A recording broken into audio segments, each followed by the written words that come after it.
গৃহস্থালির কাজে পানির অপচয় রোধে যুক্তরাষ্ট্রে যে সীমারেখা ছিল তা বাতিল করে নির্বাহী আদেশ জারি করেছেন মার্কিন প্রেসিডেন্ট ডোনাল্ড ট্রাম্প।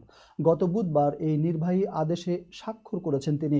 কাতার ভিত্তিক সংবাদ মাধ্যম আল জাজিরা জানিয়েছে, নির্বাহী আদেশের মাধ্যমে গোসলের সময় পানির ব্যবহারের যে সীমা বেঁধে দেওয়া ছিল তা প্রত্যাহার করে নিয়েছেন ট্রাম্প।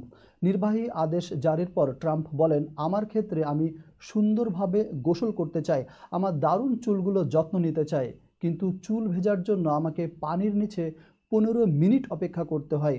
পানি পড়ে ফোঁটায় ফোঁটায়, এটা হাস্যকর।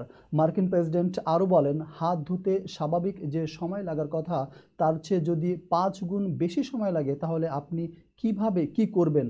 পানি একই আছে এবং আমরা এটি জনগণের জন্য উন্মুক্ত করছি যেন তারা বাঁচতে পারে। হোয়াইট হাউস এক বিবৃতিতে বলেছে, নির্বাহী আদেশের মাধ্যমে যুক্তরাষ্ট্রের নাগরিকদের আরও দারুণভাবে গোসলের সুযোগ তৈরি করে দিলেন ট্রাম্প। গৃহস্থালির একটি প্রয়োজনীয় অধিকারকে এতদিন আমলাতান্ত্রিক দুঃস্বপ্নে পরিণত করে রেখেছিলেন বারাক ওবামা ও জো বাইডেন।